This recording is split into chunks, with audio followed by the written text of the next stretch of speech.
1947 সালে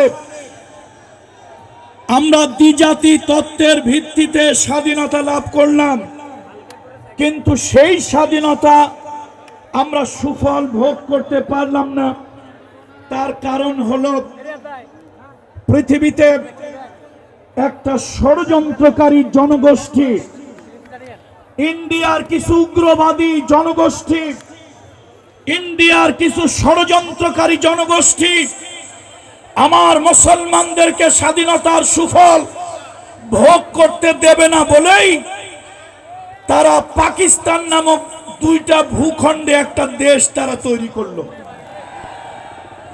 দুইটা ভূখণ্ডের ভিতরে মাঝখানে, দুইটা ভূখণ্ডের মাঝখানে 1000 কিলোমিটারের ব্যবধান।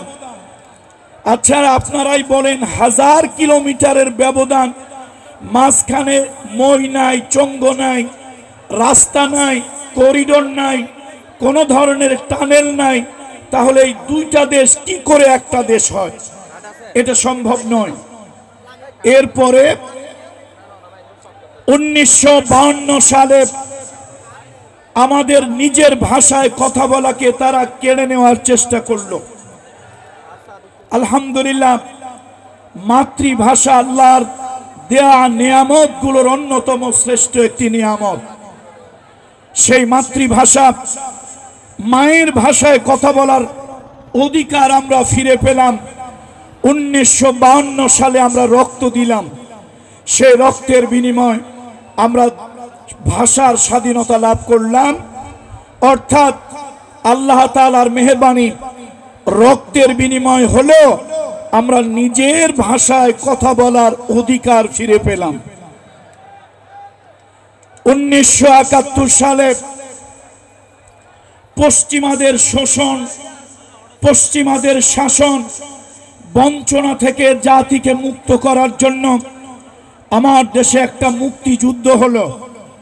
সেই যুদ্ধে ভারত অংশগ্রহণ করেছে তার স্বার্থে, কিন্তু এই 1971 সালের মুক্তিযুদ্ধের সকল কৃতিত্ব ভারত নিয়ে যেতে চায় এবং এই দেশের হাজার হাজার কোটি ডলারের সম্পদ যারা মুক্তিযুদ্ধে অংশগ্রহণ করে আমার দেশ থেকে চুরি করে তারা তাদের দেশে নিয়ে গিয়েছে। বন্ধুরা আমার, সেই ভারতের অগ্রাসন থেকে এখনো আমরা মুক্তি পাই নাই। পাকিস্তানিদের কবল থেকে, পাকিস্তানিদের শোষণ শাসন থেকে আমরা মুক্তি পেয়েছি ঠিক, তবে ভারতীয়দের আধিপত্য, তাদের ষড়যন্ত্র থেকে এখন পর্যন্ত আমরা মুক্ত হতে পারি নাই। আমার দেশের ভিতরে অর্থনৈতিক বৈষম্য, আমার দেশের ভিতরে পানির বৈষম্য, আমার দেশের ভিতরে চাকরির বৈষম্য, আমার দেশের ভিতরে বিডিআরের যে হত্যাকাণ্ড, আমার দেশের সোনার টুকরা আর্মি এবং বিডিআরদেরকে ষড়যন্ত্র করে তারা হত্যা করে আমার দেশের সশস্ত্র বাহিনীকে তারা দুর্বল এবং পঙ্গু বানিয়ে দিতে চেয়েছিল।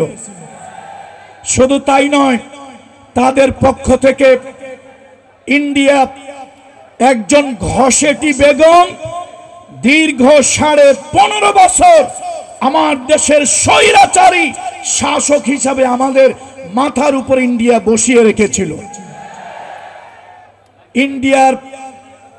ইন্ডিয়ার ভালোবাসার মানুষ এদেশ থেকে ধাওয়া খেয়ে মাত্র 45 মিনিটে ইন্ডিয়া পালিয়েছে, কিন্তু তাদের প্রেতাত্মা বাংলাদেশে এখনো রয়ে গেছে। গত 25 তারিখ সচিবালয়ে এই যে মিডিয়ার, শত শত মিডিয়ার ক্যামেরা, এই মিডিয়ার ভাইদের মাধ্যমে, সোশ্যাল মিডিয়ার মাধ্যমে আমরা দেখতে পারলাম আমার জাতির গুরুত্বপূর্ণ একটা দুর্গ সচিবালয়, যেখানে রাষ্ট্রের গুরুত্বপূর্ণ নথিপত্র থাকে, সেই নথিপত্রগুলো পুড়িয়ে দিয়ে রাষ্ট্রকে ল্যাংড়া খোড়া বানিয়ে দেওয়ার জন্য, রাষ্ট্রের কার্যকে অকার্যকর করে দেওয়ার জন্য একই সাথে তারা 2 জায়গা আগুন দিয়েছে। ইলেকট্রিক শর্ট সার্কিট যদি হয় তাহলে আগুন এক জায়গায় লাগবে, এক জায়গা থেকে ছড়িয়ে পড়বে চতুর্দিকে, কিন্তু একই সাথে ইলেকট্রিক শর্ট সার্কিট, দুই দিকে আগুন একই সাথে লাগতে, তাহলে এই আগুন লাগেনি, আগুন কিছু উদ্দেশ্য প্রণোদিত কিছু শকুনেরা আগুন লাগিয়ে দিয়েছে। সুতরাং আপনারা কিন্তু দেশ এখনো পুরোপুরি স্বাধীন হয় নাই। আমার দেশের আর্মি, আমার দেশের র্যাব, আমার দেশের পুলিশ প্রশাসন তারা চেষ্টা করতেছে, কিন্তু আওয়ামী লীগের অথবা সেই স্বৈরাচারী পতিত সরকারের দুই চারটা দোসর তো এখনো আছে। ভাইরা আমার, শয়তান যেরকম মরে নাই, শয়তানের ছেলেরাও দুনিয়া থেকে এখনো বিদায় হয় নাই। সুতরাং ষড়যন্ত্র ছিল, ষড়যন্ত্র আছে, ষড়যন্ত্র থাকবে। এই ষড়যন্ত্রের মোকাবেলা করে আমাদেরকে সামনের দিকে এগিয়ে যেতে হবে। বলুন ইনশাআল্লাহ। কালামুল্লাহ শরীফ থেকে তেলাওয়াত করেছি। আল্লাহ তাআলা কোরআনুল কারীমের ভিতরে ইরশাদ করেছেন, ইউরিদুনা আন ইউতফিউ নূরাল্লাহি বিআফওয়াহিহিম। আল্লাহ তাআলা বলেন, বাতিলেরা, ইসলাম বিদ্বেষী শক্তিরা তাদের মুখের ফুৎকার দিয়ে আল্লাহর দ্বীনকে তারা নিভায় দিতে চায়, আল্লাহর দ্বীনকে তারা দুনিয়া থেকে মিটায় দিতে চায়। ওয়া ইয়াবাল্লাহু ইল্লা আন ইউতিম্মা নূরাহু। আর আল্লাহ তো কেবল চান তার দ্বীন সারা দুনিয়ায় ছড়িয়ে পড়ুক। আল্লাহ চায় তার দ্বীন সারা দুনিয়ায় বিজয়ী হোক। ওয়ালাউ কারিহাল কাফিরুন। কাফেরদের কাছে যতই অপছন্দ লাগুক। হুয়াল্লাযী আরসালা রাসূলাহু। আল্লাহ তাআলা তিনি তার রাসূলকে প্রেরণ করেছেন বিল হুদা, সত্য হেদায়েত দিয়ে, অদীনিল হক, সত্য ধর্ম সহকারে, লিইউযহিরাহু আলাদ দীনি কুল্লি। এই দুনিয়ায় যত বাদ মতবাদ আছে, সব বাদ মতবাদের উপরে দ্বীনকে বিজয় করার জন্য আল্লাহ তাআলা সত্য দাওয়াত, সত্য ধর্ম দিয়ে, সত্য দাওয়াত দিয়ে রাসূল সাল্লাল্লাহু আলাইহি ওয়াসাল্লামকে আল্লাহ তাআলা পাঠিয়েছেন। আর এই দ্বীন বিজয়ী হবে ওয়ালাউ কারিহাল মুশরিকুন, যদিও তা মুশরিকদের কাছে অপছন্দ লাগে। আজকে সারা দুনিয়ায় মুসলিম মিল্লাতের ভিতরে এক নব জাগরণ আসতেছে। আমাদের নতুন জেনারেশন ইসলামের দিকে ঝুঁকে পড়তেছে। এদেশের তাগুত বাতিল শক্তি এটা কোনোভাবেই মেনে নিতে পারছে না। तमाम দুনিয়ার মুসলমানদেরকে, যুব সমাজকে দ্বীন থেকে দূরে রাখার জন্য, দ্বীন থেকে মাহরুম রাখার জন্য, তাদেরকে ইসলাম থেকে অন্য মতাদর্শের দিকে ঝুঁকিয়ে দেওয়ার জন্য तमाम দুনিয়ার বাতিল শক্তিগুলি নানান ধরনের চক্রান্ত, নানান ধরনের ষড়যন্ত্র তারা করতেছে। এই ষড়যন্ত্রের মোকাবেলায়, এই চক্রান্তের মোকাবেলায় আমাদেরকে দ্বীন ইসলামকে বিজয়ী করতেই হবে। কথা ঠিক কিনা বলুন? দ্বীন ইসলামের বিজয় আমরা কারা কারা চাই? আবেগ দিয়ে কি দ্বীন ইসলামের বিজয় হবে? আবেগ দিয়ে নয়, বিবেক দিয়ে কাজ করতে হবে। বাতিলের মোকাবেলায় মুসলমানদের শক্ত দুর্গ গড়ে তুলতে হবে, তাহলেই আল্লাহর দ্বীনকে এই দুনিয়ার ভিতরে বিজয় করা সম্ভব হবে। পৃথিবীতে যত মতাদর্শ আছে, পৃথিবীতে যত মতাদর্শ আছে, সব মতাদর্শের উপরে ইসলামকে বিজয় করার জন্যই আল্লাহ তাআলা ইসলামকে পৃথিবীতে পাঠিয়েছেন। আল্লাহ তাআলা ইসলামকে দিয়েছেন। দুনিয়ার রাসূলুল্লাহ সাল্লাল্লাহু আলাইহি ওয়াসাল্লামকে দ্বীন ইসলাম দিয়েছেন সকল মতবাদ, সকল মতাদর্শের উপরে বিজয় করানোর জন্য। দুর্ভাগ্য, খোলাফায়ে রাশেদার পরে সারা দুনিয়ায় মুসলমানদের শাসন ব্যবস্থা যেখানে ছিল সেটাও বাতিলেরা বিতর্কিত করার চেষ্টা করেছে এবং এর ফলশ্রুতিতে ওসমানী খেলাফতের মাধ্যমে সারা দুনিয়ায় মুসলিম খেলাফতের বিলুপ্ত হয়েছে। আবার নতুন করে সময় এসেছে, আমরা স্বপ্ন দেখতেছি সালাউদ্দিন আইয়ুবী আমাদের ভিতরে আবার আসুক, তিতুমির আবার আসুক, হাজী শরিয়াতুল্লাহ আসুক, হাজী ইমদাদুল্লাহ মুহাজির মক্কি আসুক, শাহ ওলিউল্লাহ মুহাদ্দিস দেহলভী আবার আমাদের ভিতরে আসুক। একটা নব জাগরণ তৈরি হোক, সারা দুনিয়া আগামীর দুনিয়া যেন ইসলামের দুনিয়া হয়, আমরা যেন তার মুজাহিদ হিসাবে সৈনিক হিসাবে যেন কাজ করতে পারি। বন্ধুরা আমার, যদি আমাদেরকে ইসলাম বিজয়ী করতে হয় তাহলে ভূমিকা যুবকদেরকে নিতে হবে। ভূমিকা কাদেরকে নিতে হবে? জোরে বলেন, ভূমিকা কাদেরকে নিতে হবে? যুব সমাজকে ভূমিকা নিতে হবে। আজকে এই জনসমুদ্রের দিকে তাকায় দেখেন, বুড়া মানুষ বেশি না জুয়ান মানুষ বেশি? যুবক মানুষেরা বেশি।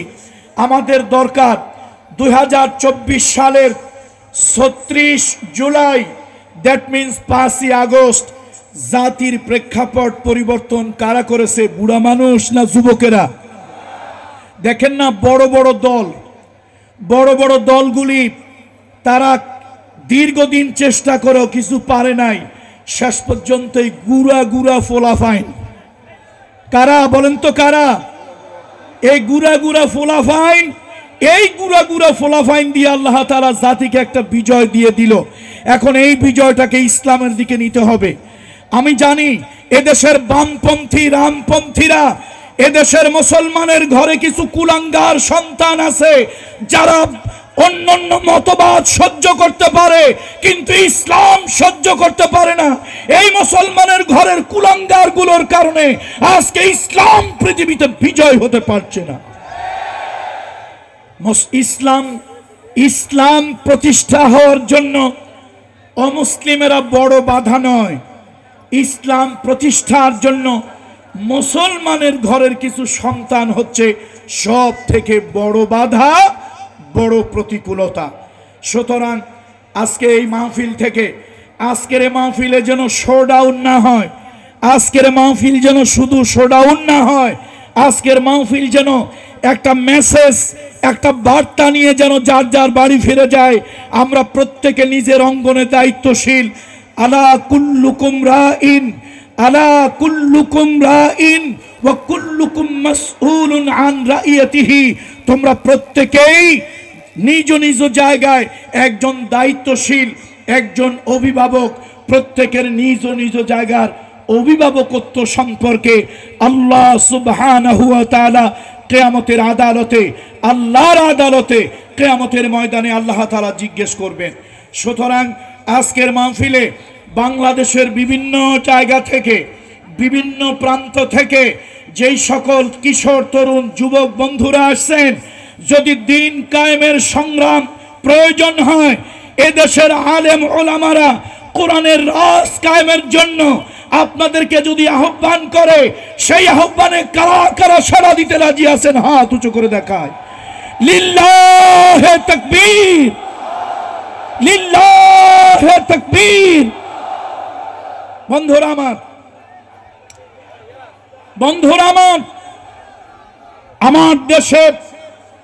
আমার দেশে বিভিন্ন ধর্মের লোক এই বাংলাদেশে আছে।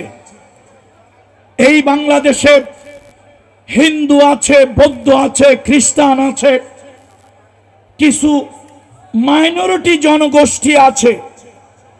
আমরা তাদের উদ্দেশ্যে বলতে চাই, আজকের এই মিডিয়াকে সামনে রেখে, ইসলাম প্রতিষ্ঠা হলে এ দেশের মেজরিটি পার্সেন্ট নাগরিক মুসলমান, তাদের জন্য যদি ইসলাম রাষ্ট্রীয়ভাবে প্রতিষ্ঠা হয়, কোরআনের আইন যদি কোনো এই সমাজে কায়েম হয়ে যায়, তাহলে আমি বলবো সব থেকে বেশি উপকৃত হবেন আমার অমুসলিম ভাই বোন বন্ধুরা। তারা সব থেকে বেশি উপকৃত হবেন, তারা নিরাপত্তা লাভ করবেন।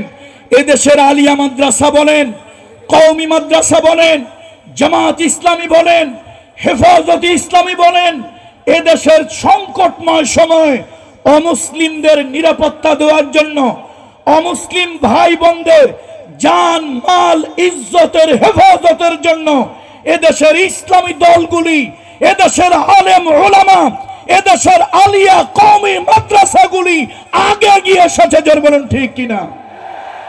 সুতরাং ইসলাম প্রতিষ্ঠা যদি হয়, কোরআনের রাজ যদি কায়েম হয়, অমুসলিম ভাই বোনদেরকে মিডিয়ার মাধ্যমে জানিয়ে দিতে চাই, আপনারা সব থেকে বেশি নাগরিক অধিকার ভোগ করবেন, মানবিক অধিকার ভোগ করবেন। আল মুসলিমু মান সালিমান নাস, আল মুসলিমু মান সালিমান নাস মিন লিসানিহি ওয়া ইয়াদিহি। আল্লাহ নবী বলেছেন, সেই লোকটা মুসলমান যার হাত এবং জিহ্বা থেকে অন্য মানুষ নিরাপদ থাকে। সুতরাং ইসলাম যদি এদেশে রাষ্ট্রীয়ভাবে প্রতিষ্ঠা হয়, আমার কোন হিন্দু সম্প্রদায়ের ভাই বোন, বৌদ্ধ খ্রিস্টান সম্প্রদায়ের ভাই বোন, এদেশে উপজাতীয় সম্প্রদায়ের কোন ভাই বোনেরা কোন মানুষের কথায় তারা নির্যাতিত হবেন না, হাতের দ্বারা নির্যাতিত হবেন না। রাষ্ট্রের পুলিশ, রাষ্ট্রের আর্মি, রাষ্ট্রের র্যাব, রাষ্ট্রের সশস্ত্র বাহিনী, কোরআনের রাজ যদি হয়ে যায়, তাদের রক্ত, তাদের জীবন, তাদের সম্পদ, তাদের উপাসনালয়কে তারা নিরাপত্তা দেবে, নিরাপত্তার চাদরে তারা ঘিরে রাখবে। আমরা আপনাদেরকে দয়া করতে চাই না। আজকে মিডিয়ার মাধ্যমে বাংলাদেশের নাগরিক সকল অমুসলিম ভাই বোনদেরকে বলি, আমরা আপনাদের উপরে দয়া, অনুগ্রহ, করুণা করতে চাই না। আমরা যেরকম এদেশের নাগরিক, আপনারাও এদেশের নাগরিক, আপনারা আপনাদের নাগরিক অধিকার ভোগ করবেন। আমার যেরকম নাগরিক অধিকার আছে, আপনাদের ওইরকম নাগরিক অধিকার আছে, আপনারা সে নাগরিক অধিকার ভোগ করবেন। সুতরাং আসুন, আমাদের ভয় কোথায় জানেন? ইব্রাহিম খলিলুল্লাহ, তাকে আগুনে পোড়ায় মারার জন্য নমরুদ আগুনের গর্ত খুঁজলো। সেই গর্তের ভিতরে ইব্রাহিম খলিলুল্লাহকে জ্বালিয়ে পুড়িয়ে মারবে। আচ্ছা, ইব্রাহিম খলিলুল্লাহ মানুষ কয়জন? পুরো জনতা বলেন, মানুষ কয়জন? একজন ইব্রাহিম খলিলুল্লাহকে আগুনে পোড়াইতে বেশি আগুনের দরকার হয় না। কিন্তু বেওকুফ নমরুদ, নির্বোধ নমরুদ, একটা অথর্ব রাষ্ট্রনায়ক নমরুদ, সে এত আগুন জ্বালিয়েছে, হাজার ইব্রাহিমকে পোড়ানো যায় এত আগুন জ্বালিয়েছে। আগুনের তীব্রতায় কয়েক কিলোমিটার এরিয়ার ভিতরে সব ঝলসে গেছে। আগুন যখন দাউ দাউ করে জ্বলছে, তাফসীরের ভিতরে আসছে কয়েক ক্রোশ এলাকার ভিতরে আগুনের তীব্রতায় যখন প্রবেশ করা যাচ্ছে না, তখন ছোট্ট একটা প্রাণী এসে আগুনে ফু দিতেছে। তার নাম হলো লফিনী, তার নাম হলো কাকলাস, তার নাম হলো কাল্লাস, তার নাম হলো কালিশ। এই কালিশ, এই কাকলাস, এই লফিনী হাজার হাজার মানুষ পোড়ায় মারা যায়। এই তীব্র আগুনে কেউ সে ফু দিয়া আরো তীব্র বানাতে চাচ্ছে।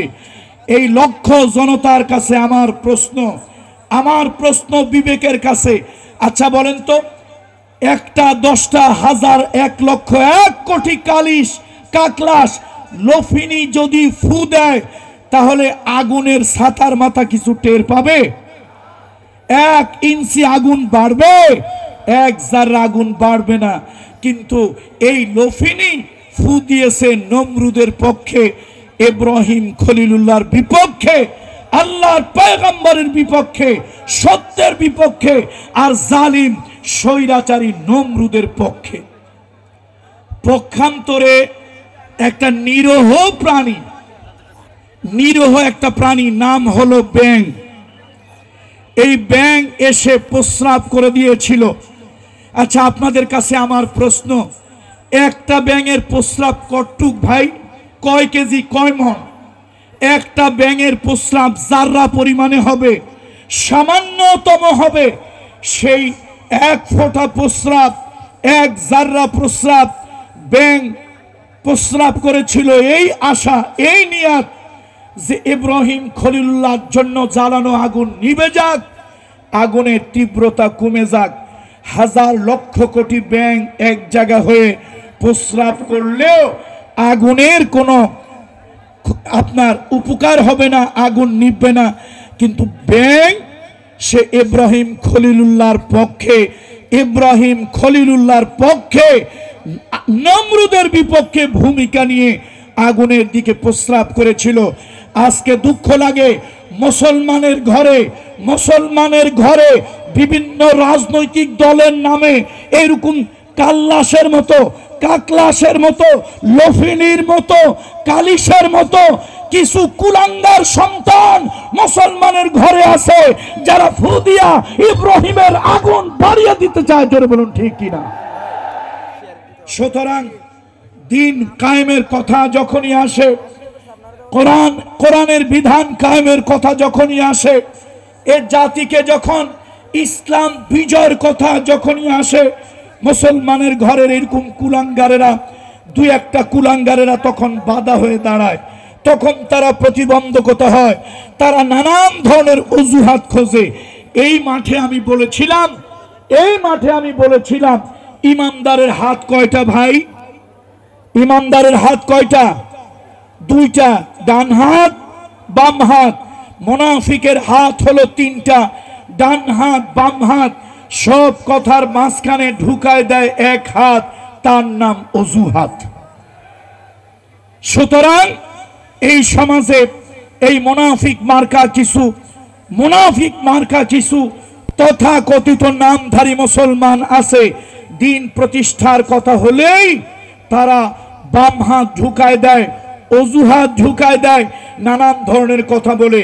সুতরাং আমি আজকের এই পেকুয়ার মাহফিলের মাধ্যমে আমি বলবো, আবেগ দিয়ে আর কাজ হবে না।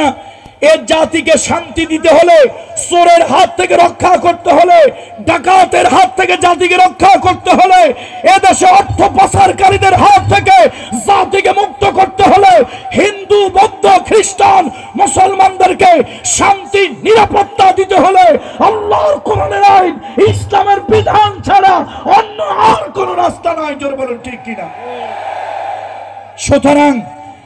সুতরাং আমরা এই জাতির নিরাপত্তা চাই, শান্তি চাই, কল্যাণ চাই।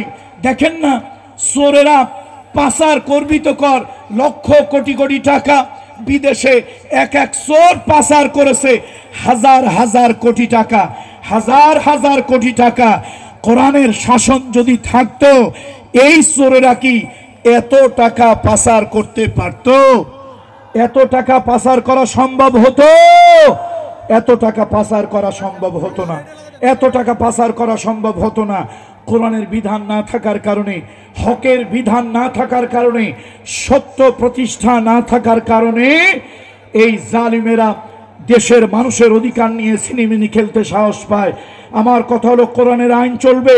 কোরআনের আইন যদি চলে, নাগরিক তার নাগরিক অধিকার পাবে। রাষ্ট্রের একজন সাধারণ গরিব হিন্দু, রাষ্ট্রের একজন সাধারণ গরিব খ্রিস্টান, রাষ্ট্রের একজন সাধারণ গরিব উপজাতি, সে তার নাগরিক অধিকার পাবে।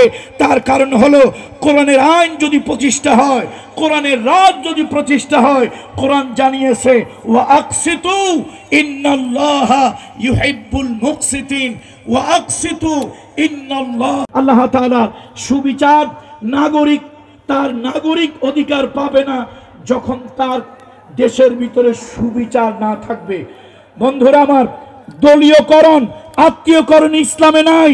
মুহাম্মদুর রাসূলুল্লাহ সাল্লাল্লাহু আলাইহি সাল্লাম মদিনায় একটা রাষ্ট্র প্রতিষ্ঠা করলেন।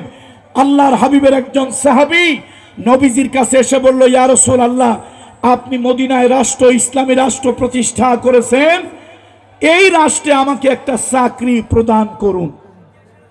আল্লাহ রসুল ফাদরাবা আলা মানকিবি, নবীজি তার ঘাড়ের উপরে থাপ্পড় মারলেন আর নবীজি রাগ হয়ে বললেন ইন্নাহা লা আমানাতুন, শোনো এটা একটা আমানত, রাষ্ট্রের চাকরি, রাষ্ট্রের চাকরি, রাষ্ট্রের দায়িত্ব একটা আমানত। এই আমানত যার তার কাছে দেওয়া যায় না, যেই সেই ব্যক্তির কাছে রাষ্ট্রের আমানত দেওয়া যায় না। আজকে দুর্ভাগ্য, দুর্ভাগ্য, রাষ্ট্র যখন যারা চালান তারা দলীয়করণ, আত্মীয়করণ, স্বজন প্রীতি এমন ভাবে করে যে রাষ্ট্রের বড় বড় গুরুত্বপূর্ণ পদের ভিতরে কিছু অযোগ্য, অথর্ব, অকর্মণ্য কিছু লোকজন রাষ্ট্রের উঁচু উঁচু পদে তারা সব পদগুলি দখল করে নেয়। বন্ধুরা আমার, রাসূলুল্লাহ সাল্লাল্লাহু আলাইহি ওয়াসাল্লাম আল্লাহ নবীর কাছে, নবীজি যখন মদিনায় ইসলামী স্টেট প্রতিষ্ঠা করলেন, একটা কল্যাণময় রাষ্ট্রের ভিত্তি যখন স্থাপন করলেন, তখন রাসূলুল্লাহর কাছে যেই সাহাবীরা চাকরি চেয়েছিল, আল্লাহ নবীর কাছে যারা চাকরি চেয়েছিল, রাসূলুল্লাহ তাদেরকে সবাইকে যোগ্য মনে করেন নাই, চাকরি দেন নাই। আল্লাহ নবী বলেছেন, শোনো, কিয়ামতের ময়দানে রাষ্ট্রের এই দায়িত্বটা যদি ঠিকভাবে আদায় করতে না পারো, আল্লাহর আদালতে খেয়ানতকারী হিসাবে, কিয়ামতে বিচার দিবসে খেয়ানতকারী হিসাবে উঠবে। আর রাষ্ট্রের গুরুত্বপূর্ণ দায়িত্ব পেয়ে যারা জনগণের দায়িত্ব ঠিকমতো আদায় করবে না, রাষ্ট্রের দায়িত্ব ডিউটি ঠিকমতো পালন করবে না, এই লোকগুলোকে কিয়ামতের দিন গাদ্দার বলা হবে। লিকুল্লি গাদ্দারুন লিয়াউন, প্রত্যেক গাদ্দারের জন্য একটা পতাকা থাকবে। আর এই পতাকাগুলি আমি বলি না, রহমতের নবী মুহাম্মদ রাসূলুল্লাহ বলেছেন, কিয়ামতের ময়দানে রাষ্ট্রের চাকরি করে জনগণের অধিকার যারা আদায় করবে না, বিশেষ দলীয় এজেন্ডা বাস্তবায়নের জন্য জনগণের উপরে নির্যাতনের স্টিম রুলার চালাবে, রাষ্ট্রের সম্পদ যারা তসরুপ করবে, রাষ্ট্রের সম্পদ যারা চুরি করবে, আমি বলি না, রহমতের নবীর হাদিস, কিয়ামতের দিন এদেরকে গাদ্দার বলা হবে। কি বলা হবে বলেন? আওয়াজ দিয়ে বলেন, কি বলা হবে? গাদ্দার বলা হবে। বলেন, কি বলা হবে? গাদ্দার বলা হবে। লিকুল্লি গাদ্দারিন লিওয়াউন, প্রত্যেক গাদ্দারের জন্য একটা পতাকা থাকবে। আর লোকেরা দাঁড়িয়ে দাঁড়িয়ে দূর থেকে বলবে, হাদা গাদ্দারুন ফুলানুন, হাদা গাদ্দারুন ফুলানুন, এ হলো অমুক গাদ্দার, অমুক গাদ্দারের পতাকা।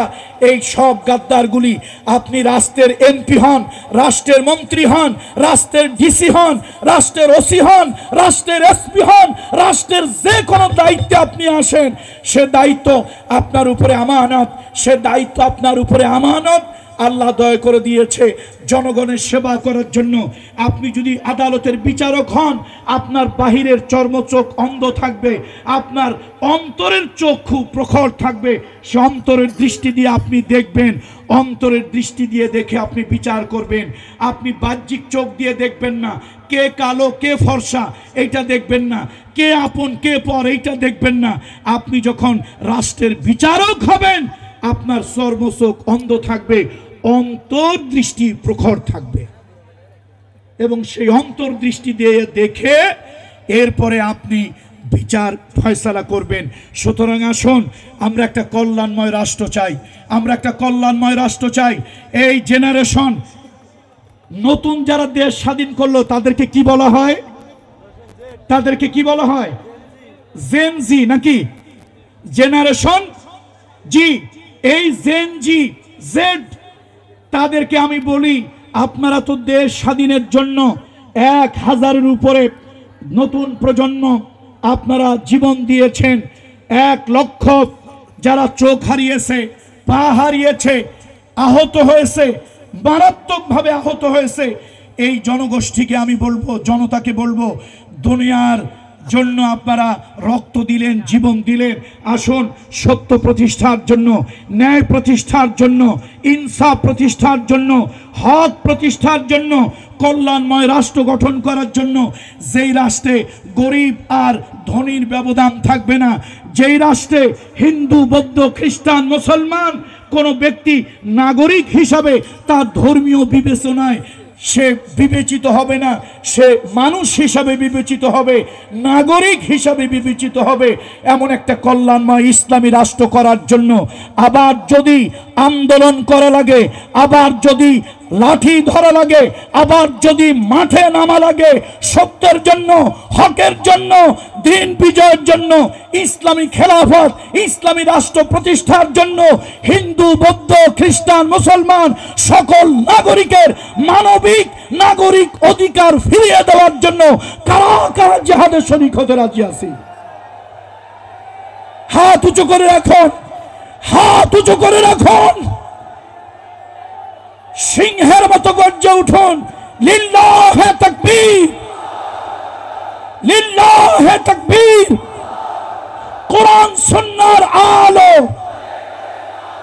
কোরআন সুন্নাহর আলো, কোরআন সুন্নাহর আলো। হাত নামাই।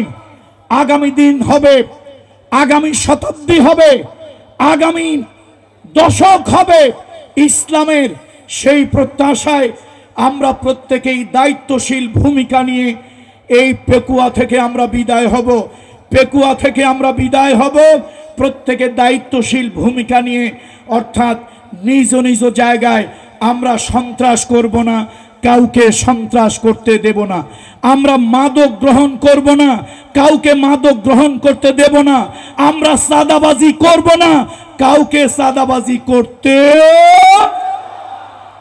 এক স্বৈরাচারকে বিদায় করছি, এক স্বৈরাচারকে বিদায় করছি। এখন আবার দুই একজন লোক দেশের প্রভু প্রভু ভাব দেখাইতেছে, দুই একটা লোক বিভিন্ন এলাকায় এলাকায় প্রভু প্রভু ভাব দেখাইতেছে। এরকম যদি এলাকায় দেখেন তাহলে একটা কিতাব হাদিয়া দেবেন, কিতাবটার নাম হলো কিতাবুল ফিদা। এই ঔষধের উপরে বড় ঔষধ নাই। আমরা 15 বছরের ডিক্টেটর স্বৈরাচারীকে হটিয়েছি, মামু বাড়ি দিল্লি পাঠিয়ে দিয়েছি। এই দেশে সবাই আমরা ভাই ভাই, সবাই আমরা বন্ধু, সবাই আমরা নাগরিক। কেউ যদি জাতির উপরে প্রভু প্রভু ভাব দেখায় ওদেরকে ঠ্যাঙ্গাইয়া 15 মিনিটের ভিতরে বঙ্গোপসাগরে পাঠাবো ইনশাআল্লাহ।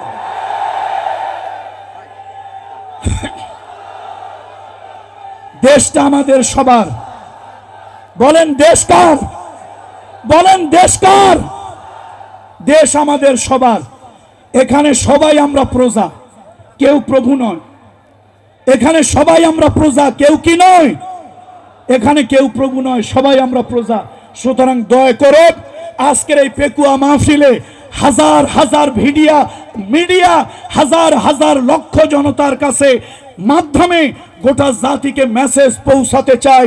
অনেক এলাকায় কিছু লোক এখনই ভাবখানা এরকম দেখান, খুব গরম চোখে তাকান, মোটা চোখে তাকান, ভাবখানা এরকম দেখান ওনার এলাকার জমিদার, আমরা এলাকার প্রজা, ওনারা হলেন প্রভু, আমরা হইলাম ভৃত্য।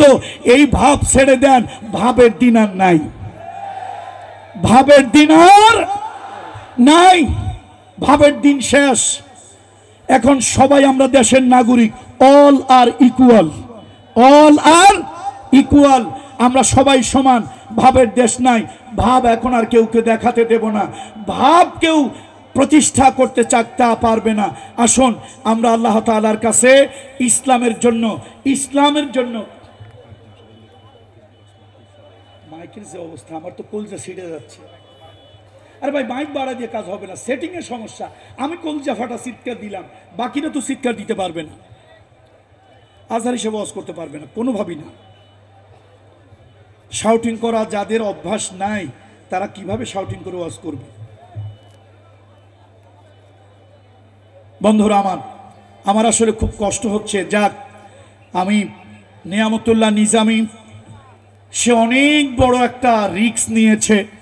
আলহামদুলিল্লাহ, পেকুয়া সমাজ উন্নয়ন পরিষদ এবং মরহুম মাওলানা শহীদুল্লাহ স্মৃতি সংসদ এদের যৌথ প্রচেষ্টায় নিয়ামতুল্লাহ নিজামী অনেক বড় একটা শেষ দুঃসাহস,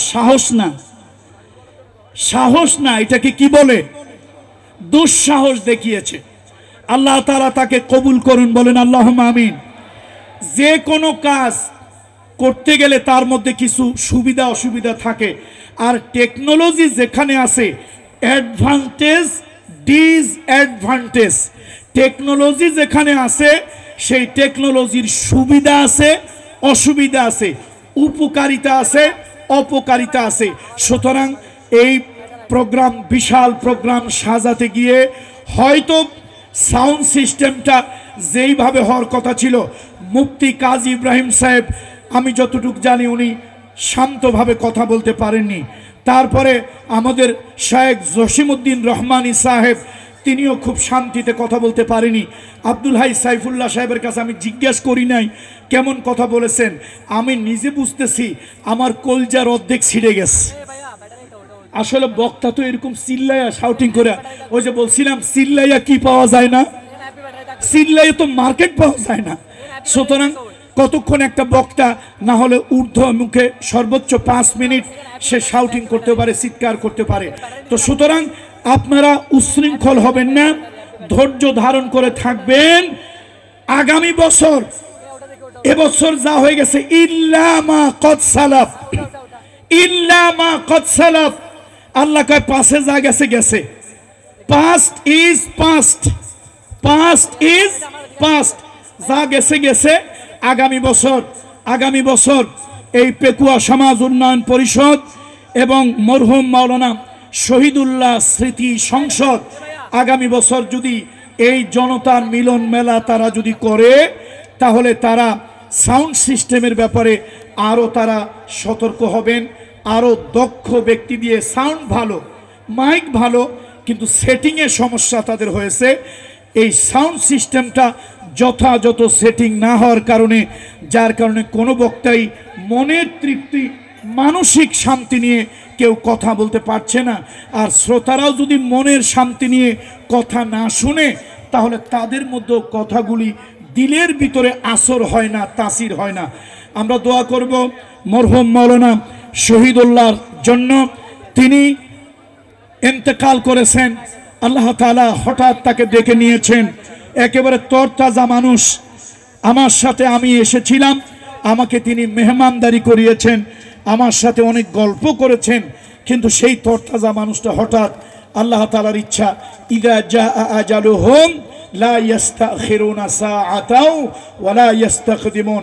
আল্লাহ যখন কারো মৃত্যুর জন্য সময় নির্ধারণ করে রাখে, এক মুহূর্ত আগেও হয় না, এক মুহূর্ত পরেও হয় না, এক সেকেন্ড আগেও হবে না, এক সেকেন্ড পরেও হবে না। মানুষের জীবনের একটা বাস্তব সত্য হলো কুল্লু নাফসিন যায়িকাতুল মাউত। মৃত্যু হচ্ছে মানুষের জীবনের বাস্তব সত্য, মৃত্যু হচ্ছে মানুষের জীবনের ইউনিভার্সাল ট্রুথ। এই দুনিয়ায় টাকা পয়সা, বাড়ি গাড়ি, ধন দৌলতের মালিক হওয়া, ক্ষমতার মালিক হওয়া, এটাই দুনিয়ার সফলতা নয়। আল্লাহ তাআলা বলেন ফামান যুহজিহা আনিন নার ওয়া উদখিলাল জান্নাহ ফাকাদ ফাজা ওয়া মাল হায়াতুদ দুনিয়া ইল্লা মাতাউল গুরুর। আল্লাহ তাআলা বলেন মৃত্যুর পরে কিয়ামতের দিন মানুষের ভালো মন্দের প্রতিদান দেওয়া হবে। মৃত্যুর পরে কিয়ামতের দিন মানুষের ভালো মন্দের প্রতিদান দেওয়া হবে।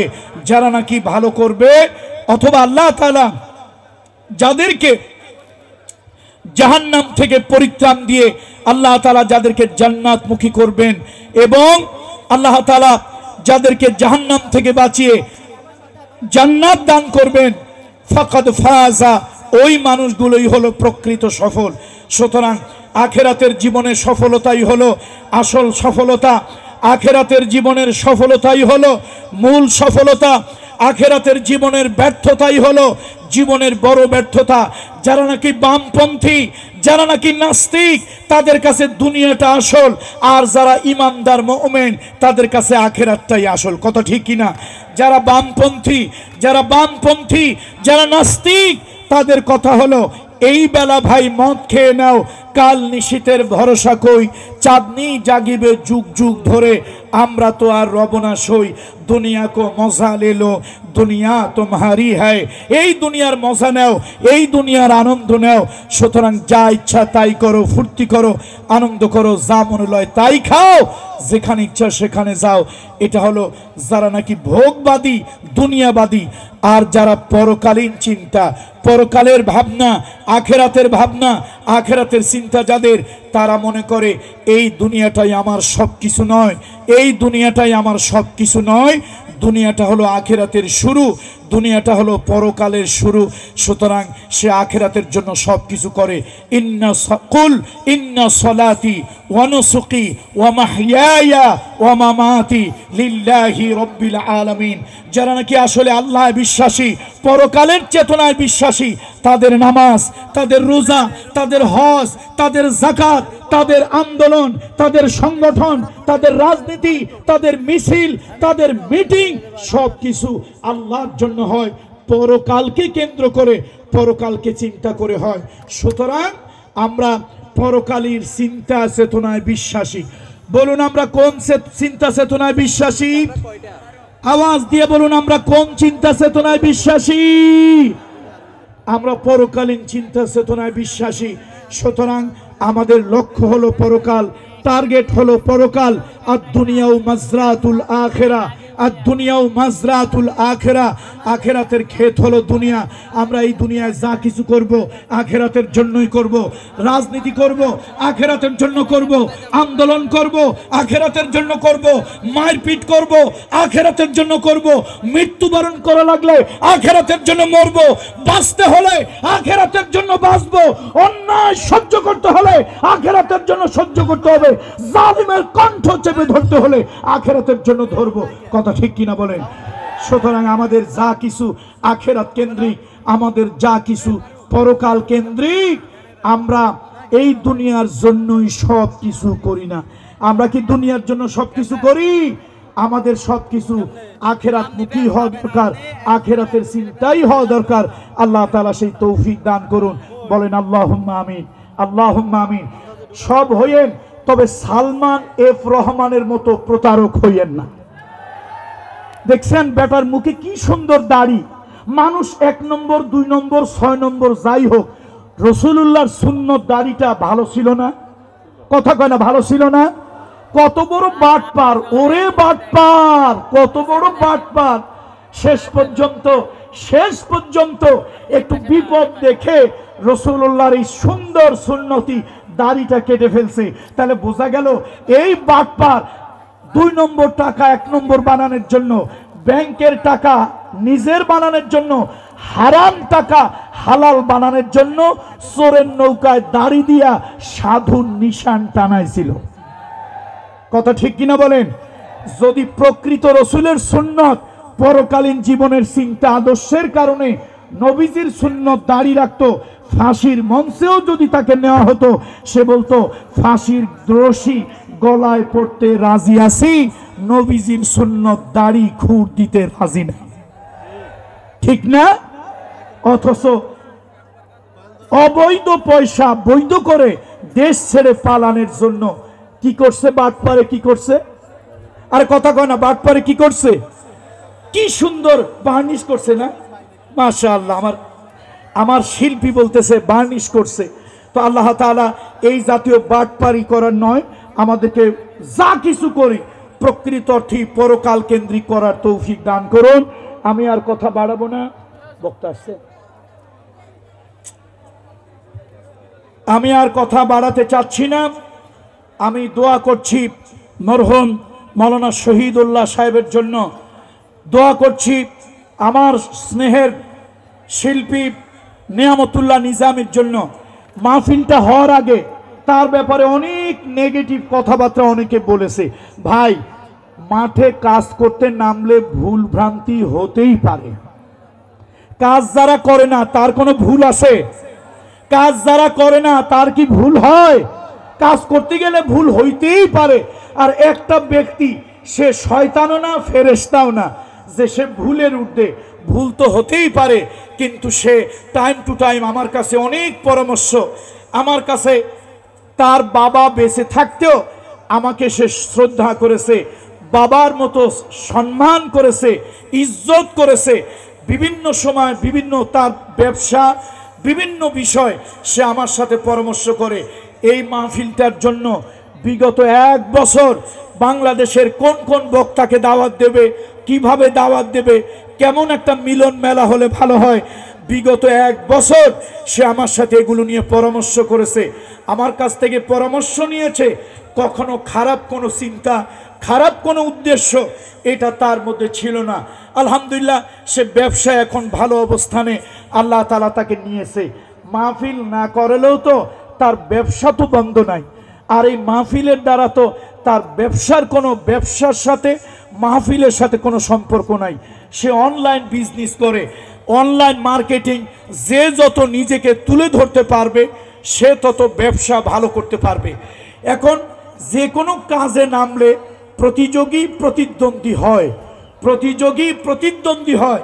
এই জন্য অনেক নেগেটিভ কথাবার্তা অনেকে এই মাহফিলের ব্যাপারে বলেছে। আমি জানি না, আল্লাহ তাআলা ভালো জানেন। আল্লাহ তাআলা আলিমুল গায়ব, আলিমুম বিজাতিস সুদূর। তার মনের মধ্যে কোনো খারাপ উদ্দেশ্য আছে কিনা এটা আল্লাহ বলতে পারবে।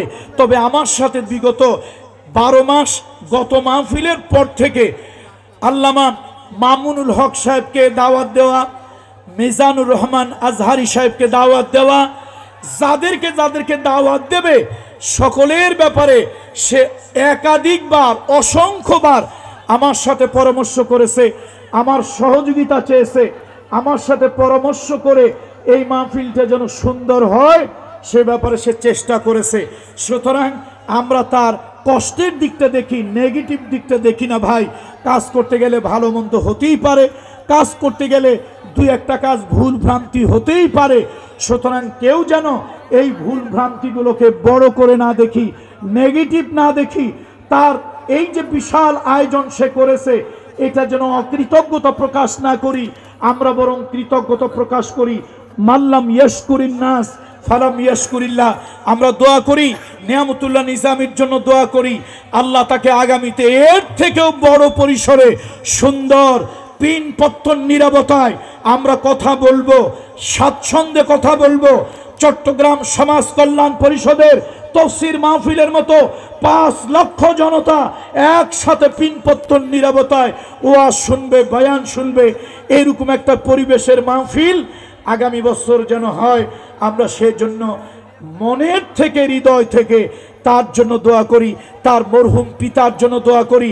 তার সহযোগী যারা আছেন, আমার পাশেই বসে আছেন, সহযোগীরা যারা আমার পাশে আছেন, এলাকার যারা তাকে হেল্পিং হ্যান্ড হিসাবে সার্বিক সহযোগিতা করেছে, স্বেচ্ছাসেবক, নিরাপত্তার দায়িত্বে, বিশেষ করে এবছরের প্রশাসন। অন্যান্য বছর প্রশাসনের কাছে দৌড়াইতে জুতার তলা ক্ষয় হয়ে যায়।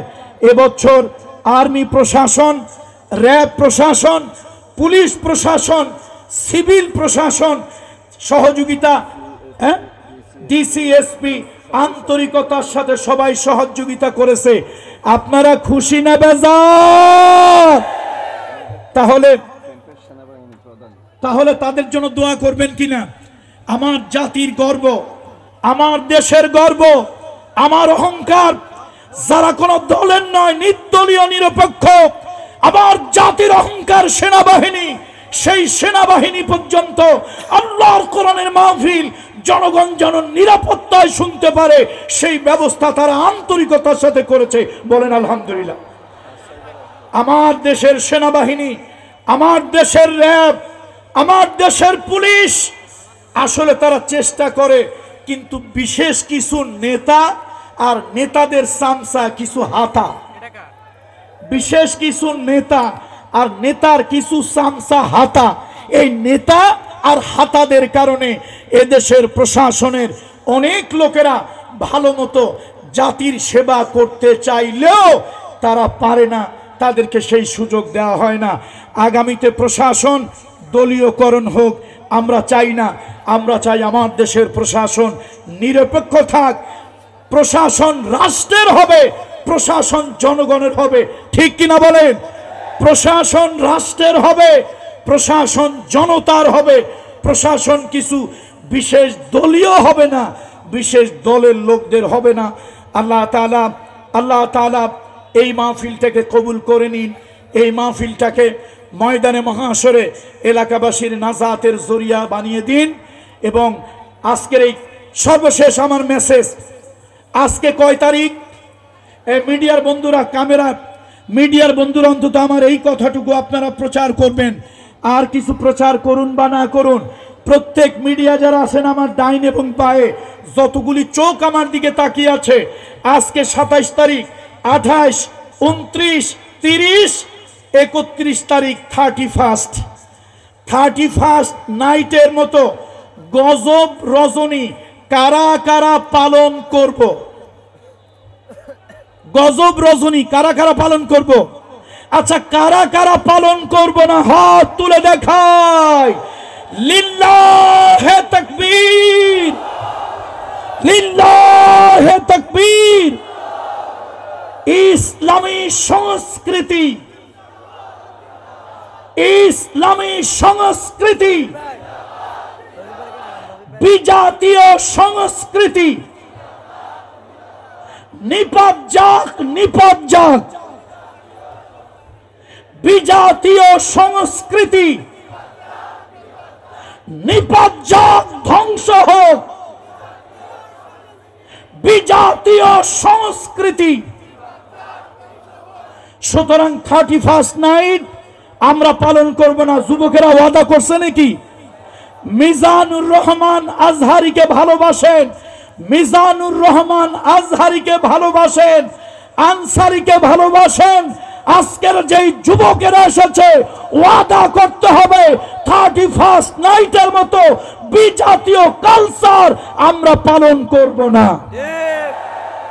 আর সর্বশেষ গভর্নমেন্টের গোয়েন্দা বাহিনী যারা আছেন, সরকারের প্রশাসনের গোয়েন্দা বাহিনী যারা আছেন, তাদের কাছে আমাদের মেসেজ, সচিবালয়ে কোন মির্জাফরেরা লুকিয়ে আছে ওই মির্জাফরদেরকে খুঁজে বের করে আইনের আওতায় আনতে হবে। সব মির্জাফরগুলোরে ভারতে পাঠিয়ে দিতে হবে।